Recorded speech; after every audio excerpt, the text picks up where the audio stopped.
Hello. Right, I mentioned I would do it in the last video, so here we go. This is the Samsung Q990. It's 11.1 ATMOS bar. It's got the normal things of upward firing. It's obviously got front and centers. It's got wide, it's got side, and we have the rears. The rears are a little bit different this time. I did have a Samsung one a couple of years back, which I just sold. And the rear one was half the size of this. It was an Atmos bar as well, but it was half the size of this, and it was only just the rear actual speaker, I should say. This one's now got a top, but also it has side. Obviously there's two of these. The other difference is, on the other one, it actually came with a box that controlled them. So basically you plug a box into another socket. You would have two speaker cables coming from it. One would go to the left and one would go to the right, and that box would communicate with the soundbar. This time around, these are all fully wireless, so they communicate with the soundbar themselves, as does the woofer as well. But this means they actually need their own power source. So my speaker stands that I had in the past, I had to get rid of those because they weren't up to the strength of holding these and their weight. But also, when it's hollow, the cable actually ran down. It was designed for speaker cable, it wasn't designed for electrical cable. So I've had to get some new stands, which I'm going to play with fire here.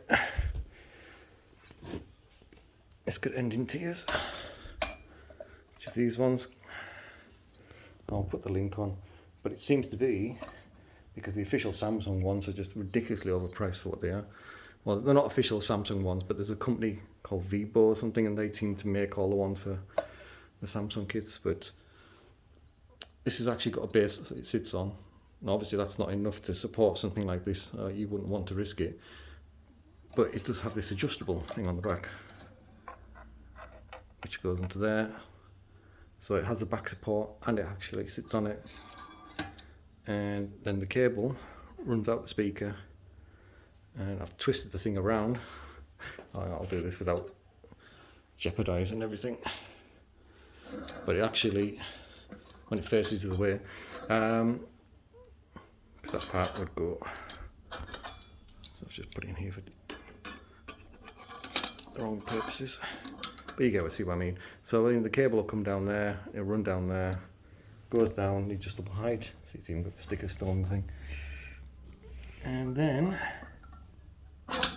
there is, if I can show it, all very professional here. There's a hole there, and that's where the cable will come out and go to wherever.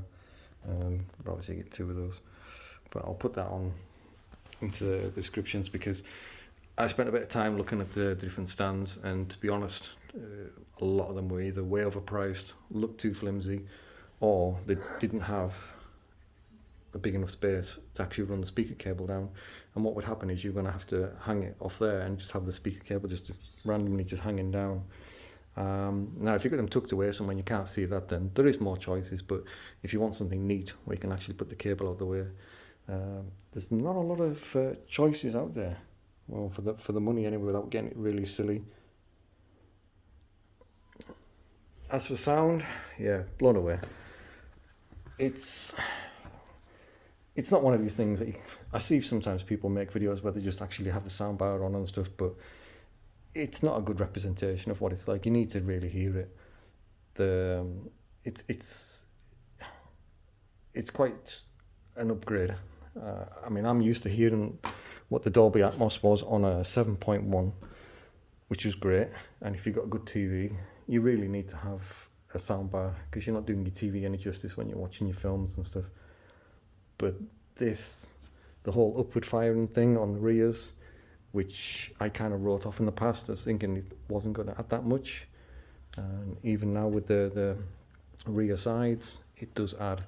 One of the main things which I tried just a little bit of was the last Blade Runner film. When I was watching that, there were some scenes where it was in a library room, and you can actually hear the proper echo, not the kind of echo that you normally hear in films and the way some sound bars or systems do it, but it actually, it's hard to explain it now, but you can actually hear like reverberation from the ceiling, and it actually really did sound like you were in a large space.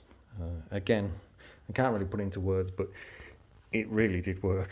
I was very impressed.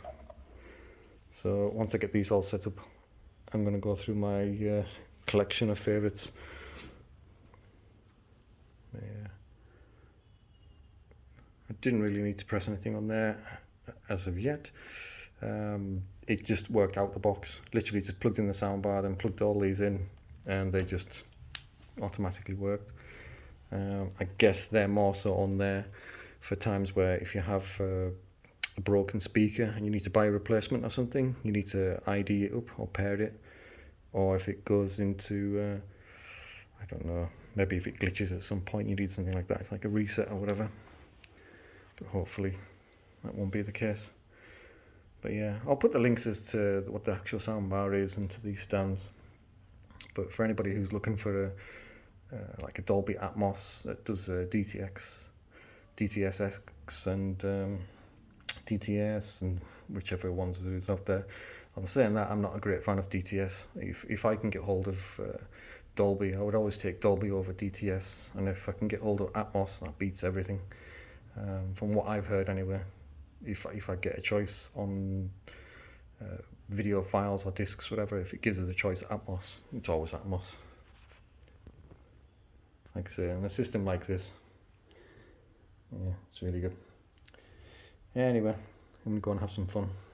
Bye.